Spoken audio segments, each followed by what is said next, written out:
Hello, what I am planting in 2026 using seeds I already have and a few I truly need, or at least I think I truly need.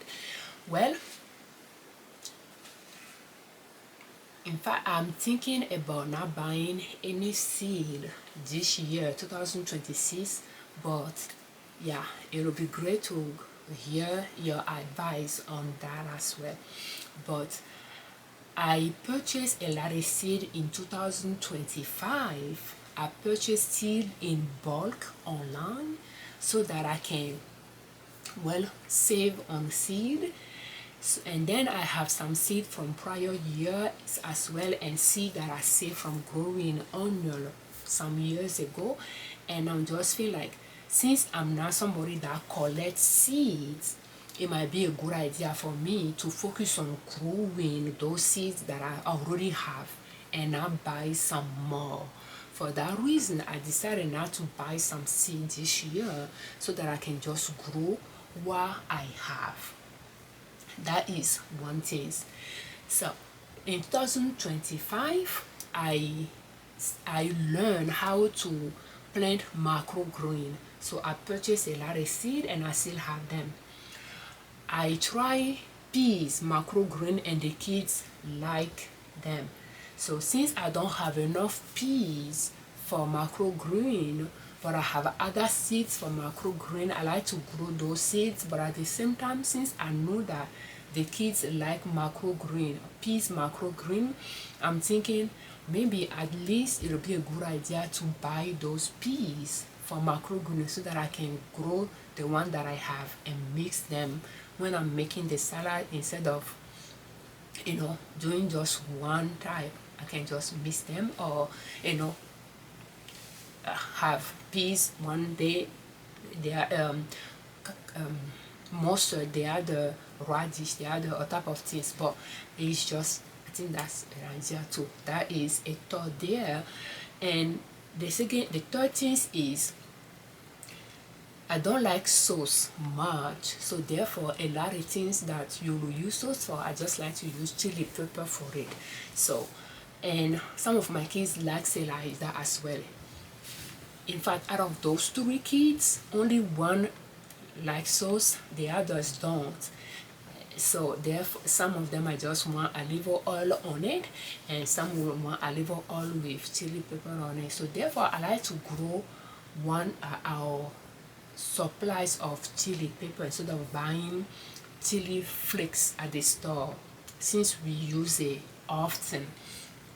And I don't have enough seed for it, and I like to buy seed to plant at least 52 plants of chili pepper to see if I'll be able to harvest a lot from it, that we can have our own chili. So having those in mind, and at the same time thinking that I don't want to buy seed this year and just focus on what I have, I just feel like, well, it may be a good idea to buy chili pepper, to buy peas. And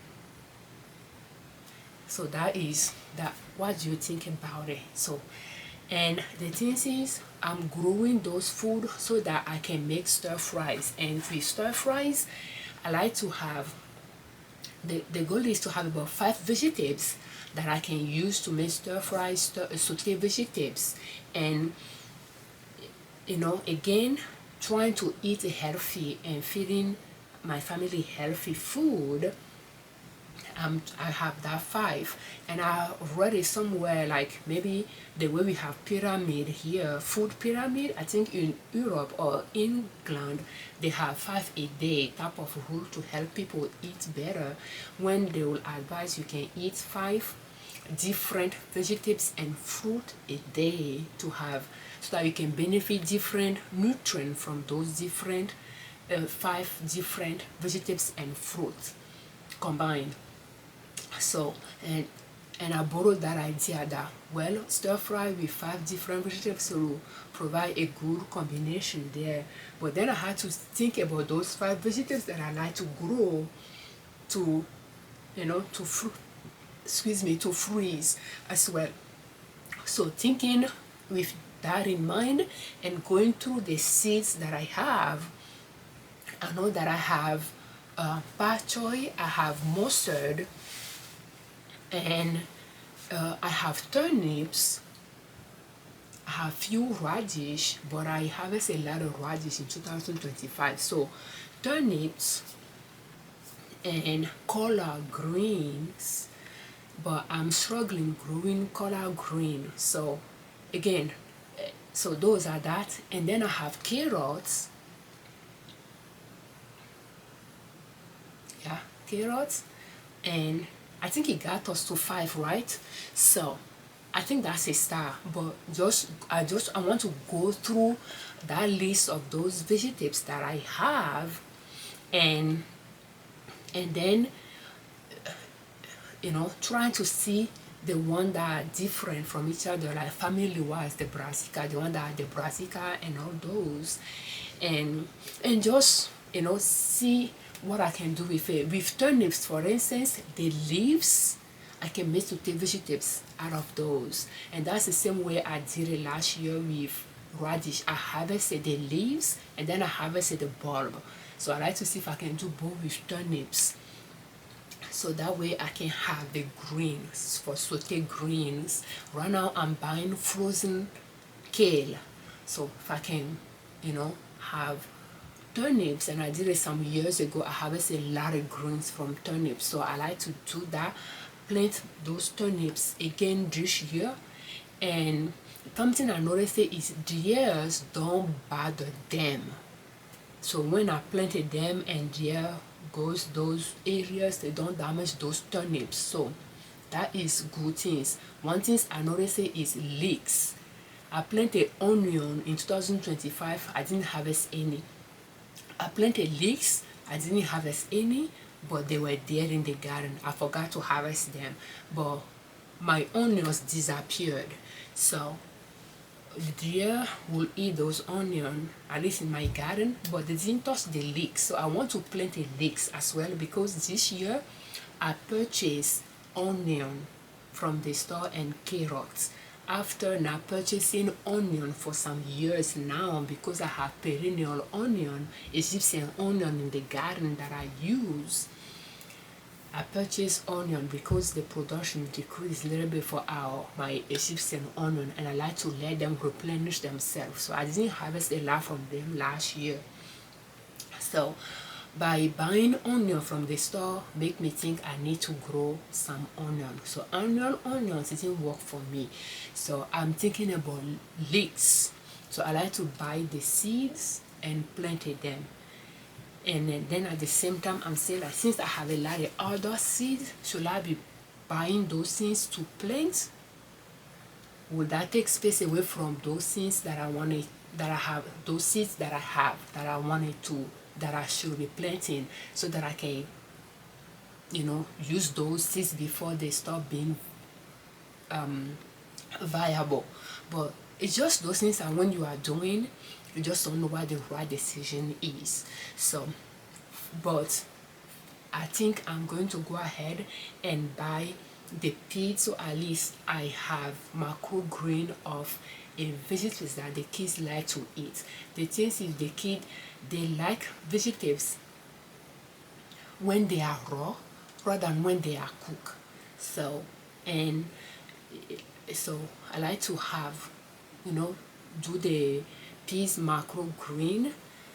I like to buy those peas in bulk again, and purchase chili pepper, and I have seeds for zucchini. So and I was thinking about buying zucchini, but I think I'm just going to try to see if I can grow my own seeds. So I should have tested before I place orders, but at this point I don't think it will matter. And I planted zucchini last year, but I didn't harvest a lot from them. But again, that's something that I graded, and it will be one vegetable as well for stir fry. So just trying to find those 5 different vegetables that I can make, frozen vegetables that I can use for stir fry and saute vegetables. And that is the goal behind planting those vegetables. And I'm going to focus on, even though I have a way more seeds, I'm going to focus on those vegetables that I like to grow in that regard, so that I can, pull those seeds out of seeds that I have and focus on growing them. So, and those are the seeds that I have, that I'm going to focus on, because again, I need to do some homework on that to see, to walk through it clearly, because it will take some brainstorming in my, to pretty much, I know that I wrote some down, but yeah, and we will see how it goes, and I will continue sharing the journey with you as well. I have some dedicated space, new bed that I created, and some raised bed this last year that I'm going to be growing those seeds in, and we will see how it goes. But yeah, I have a lot of seeds, and I like to focus on planting those seeds so that I can, save money from not buying too many seeds. And in fact, I wanted to keep trying those vegetables to see the variety that do well in our garden. First, knowing the vegetables that I like to grow, we like to eat. So that will require trying different things to get there.